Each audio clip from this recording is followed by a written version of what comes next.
हमने last class में देखा था बायोलॉजिकल हजार्ड्स तक और इसके आगे रिस्क प्रिवेंशंस आ गए थे। तो इसको रिस्क को कैसे प्रिवेंट किया जा सकता है, आप प्रॉपर पीपीई यूज़ करोगे, है ना।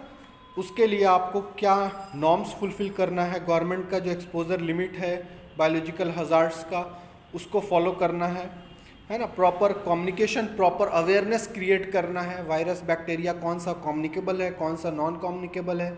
आप बीमार पड़ रहे हो तो आप अपने फैमिली को बीमार नहीं पड़ाओ। ये चीज़ की आपको कम्युनिकेशन प्रॉपर होना चाहिए, इस चीज़ की अवेयरनेस क्रिएट करनी है ना। तो इसके थ्रू आप रिस्क को कम कर सकते हो। फिजिकल हजार्ड्स, फिजिकल हजार्ड्स क्या हो सकता है, जो आपके डायरेक्ट बॉडी को इम्पैक्ट करे, जैसे आपका वाइब्रेशन होगा, नॉइज़ होगा, ये सारे फिजिकल में आएंगे जो आपको इम्पैक्ट डायरेक्टली आपके बॉडी को इम्पैक्ट कर रहा हो। जैसे नॉइज़, कहीं पे भी ऐसा इमेज बना हुआ है तो वो नॉइज़ आप समझ लेना उसको। नॉइज़ का स्टैंडर्ड आपको बताए थे ओशा का, 8 घंटे में 90 डेसिबल। अगर 95 डेसिबल अगर साउंड है तो 4 घंटे ही काम कर सकते हो। 100 डेसिबल साउंड है तो 2 घंटे ही काम कर सकते हो। इस तरह से हर एक 5 डेसिबल साउंड पे टाइम, जो वर्किंग टाइम है वो आधा हो जाता है। तो परमिसिबल पीएल मतलब permissible exposure limit. Effect of noise, noise का क्या इम्पैक्ट हो सकता है, आपको हियरिंग इम्पायरमेंट होगा, हियरिंग डिसऑर्डर होगा, मतलब आप सुन नहीं पाओगे, आपका कान खराब होगा, है ना। प्रेग्नेंट वर्कर्स को नुकसान पहुंचा सकता है ना। वर्क रिलेटेड स्ट्रेस, आप कंटिन्यूस नॉइज़ में काम करोगे तो आपको सर दर्द होगा, स्ट्रेस होगा आपके। इन्फ्लुएंस ऑन वर्क टास्क, आप जो काम मिल रहा है वो काम सही से नहीं कर पाओगे। डिस्टर्बेंस ऑफ स्पीच कम्युनिकेशन, आप जो बोलना चाह रहे हो वो चीज़ बता नहीं पाओगे, एक दूसरे से कम्युनिकेट बात करने में दिक्कत होगा। Noise can cause accident, accident करा सकता है, कम्युनिकेशन सही नहीं होगा। अदर हेल्थ इफेक्ट, तो ये सारा इम्पैक्ट होगा नॉइज़ के कारण।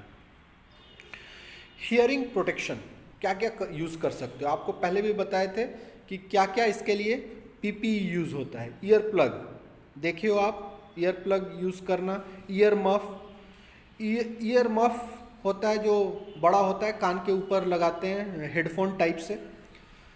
Year muff with incorporated active noise cancellation, बहुत सारा अभी लेटेस्ट टेक्नोलॉजी आ गया है जिसमें नॉइज़ कैंसिलेशन का प्रॉपर्टी रहता है। जैसे नॉइज़ एक तरह का वाइब्रेशंस है हवा के अंदर, और ये वाइब्रेशंस को दूसरे वाइब्रेशन के थ्रू कैंसिल किया जा सकता है। अगर साइंस के स्टूडेंट होगे आप तो आप समझ पाओगे कि नॉइज़ एक तरह का वाइब्रेशंस है, लॉन्गिट्यूडनल वाइब्रेशंस है, और ये वाइब्रेशंस को इसके अगर अपोजिट वाइब्रेशंस देंगे तो वो उसको कैंसिल कर देता है, 2 वाइब्रेशन मिलके 0 हो जाता है। मतलब एक तरह से वेव है, एक वेव को दूसरा वेव से कैंसिल कर सकते हैं हम। तो ये टेक्नोलॉजी आ गया मार्केट में। एक नॉइज़ अगर निकल रहा है तो दूसरा उसके अपोजिट नॉइज़ निकाल के दोनों नॉइज़ टकराएगा और 0 हो जाएगा। तो ये इस टेक्नोलॉजी को बोलते हैं नॉइज़ कैंसिलेशन। तो ईयर मफ हाईएस्ट टेक्नोलॉजी में, अभी लेटेस्ट टेक्नोलॉजी में ऐसा भी आने लगा है जिसमें नॉइज़ कैंसिलेशन फिनोमिनन है। वो पकड़ेगा कि इंडस्ट्री में कैसा नॉइज़ निकल रहा है, क्या वाइब्रेशन है, और उसके अपोजिट ईयर मफ में वाइब्रेशन जनरेट करेगा और वो आपका कैंसिल करेगा उस नॉइज़ को। तो ये year muff with incorporated active noise cancellation.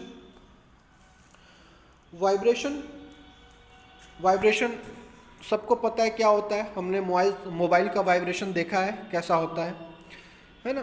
तो वाइब्रेशन अगर ज़्यादा है, अगर हाथ से काम कर रहे हो और उस चीज़ को उठा रहे हो और वाइब्रेशन है, मशीन में मान लीजिए काम कर रहे हो आप और वो मशीन बहुत वाइब्रेट कर रहा है ना, तो आपके हाथ को लॉन्ग रन में 1 साल में, 2 साल में, 10 साल में आपके हाथ को वो इम्पैक्ट कर सकता है, नुकसान पहुंचा सकता है, आपका हड्डी जॉइंट्स आपका कमज़ोर कर सकता है ना।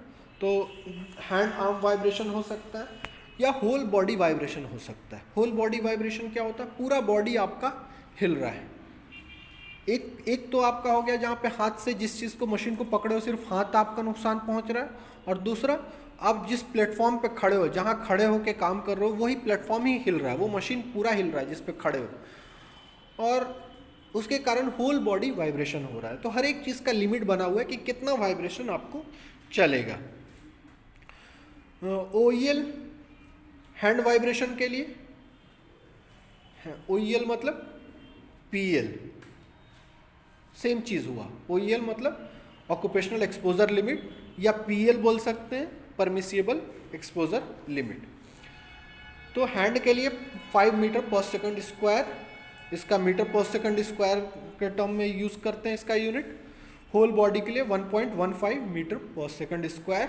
Action level 2.5 metre per second square अगर कहीं पे भी आ गया तो आप उसको वहीं पे काम बंद करो, ये एकदम सीलिंग वैल्यू हो गया, इसके बाद आप काम नहीं कर सकते हो।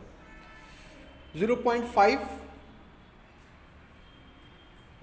मतलब 2.5 या 0.5 से ऊपर है तो आपको एक्शंस लेना है वहाँ पे कम करने के लिए।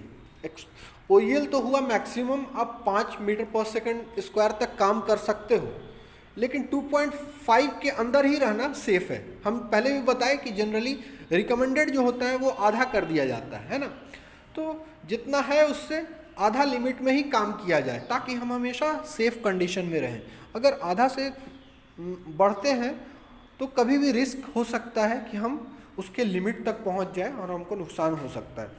तो एक्शन लेवल उसको 2.5, तो 5 का आधा 2.5 में ही काम करने का, एक्शंस करने का जो काम करने का होगा मशीन पे, उस पर 2.5 ही हम रखेंगे, 5 हम नहीं करेंगे, क्योंकि 5 में हमारा बॉडी हैंड को नुकसान हो सकता है 5 से ऊपर में।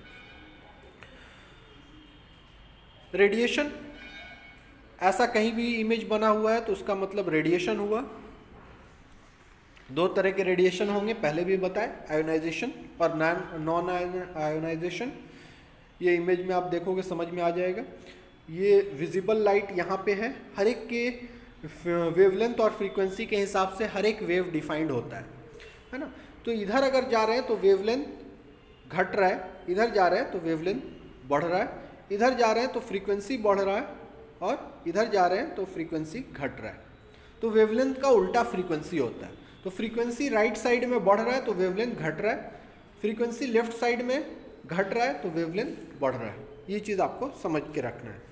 ये विजिबल लाइट का बाउंड्री है, जो हम लाइट देखते हैं उसका जो वेव है वो इस रेंज में है, यहाँ पे है। इसके जो इधर है मतलब इससे ज़्यादा फ्रीक्वेंसी और इससे कम वेवलेंथ, कुछ भी बोल सकते हो आप दोनों में से। तो इससे ज़्यादा फ्रीक्वेंसी वाला विजिबल लाइट, जो देखने वाला लाइट है, जो हम लोग लाइट देखते हैं, रेड, येलो, ग्रीन, विबग्योर वाला, रेनबो वाला कलर, सारे कलर जो हम लोग देख रहे हैं, है ना, ये सारे विजिबल लाइट हो गए।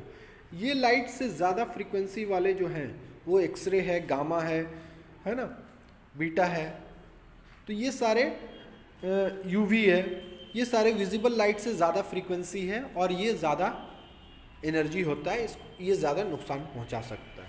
इससे कम एनर्जी वाला ये सारा होता है, विजिबल लाइट से कम वाला इंफ्रारेड, माइक्रोवेव्स, ये सब कम है फ्रीक्वेंसी और वेवलेंथ ज़्यादा है, इसलिए ये नुकसान कम पहुंचाएगा।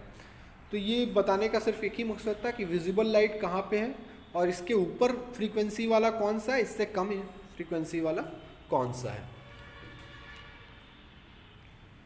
आयोनाइजेशन रेडिएशन आपको पहले भी बताया, हाई एनर्जी वाला आयोनाइजेशन हो गया और लो एनर्जी वाला नॉन आयोनाइजेशन हो गया। तो नॉन आयोनाइजेशन में आपका विजिबल लाइट के लेफ्ट साइड वाला, आयोनाइजेशन में राइट साइड वाला। इस फिगर के हिसाब से बात कर रहे हैं, ये सारे आयोनाइजेशन हो गए, इधर वाले सारे नॉन आयोनाइजेशन हो गए।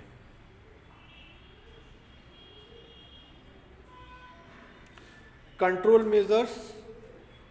मेजर्स क्या लेना है, जहाँ पे रेडिएशंस है वहाँ पे खाने पीने का कोई सामान नहीं हो, क्योंकि एब्जॉर्ब करता है खाने का चीज़ रेडिएशन को, इसलिए वहाँ पे खाने की चीज़ को ना रखें। इम्प्लीमेंट पर्सनल हाइजीन, वहाँ पे ऑक्यूपेशनल सेफ्टी मेजर वहाँ पे मेंटेन करें, है ना। कोई चीज़ रेडियो एक्टिव है, जो रेडिएशन जिससे निकलता है उसको प्रॉपर कंट्रोल में रखें। Use specific personal protective equipment, जो पीपी यूज़ होता है रेडिएशन के लिए। जनरली जो लिड लाइन सूट होता है, लिड का कोटिंग होता है सूट के ऊपर, वो कोटेड सूट पहने आप। प्लेस वार्निंग साइन, बहुत इंपॉर्टेंट है, वार्निंग साइन होना चाहिए रेडिएशन का। नॉन आयनाइजेशन, आयनाइजेशन आपको पहले दिखाए थे, उसके हिसाब से वार्निंग साइन होना चाहिए।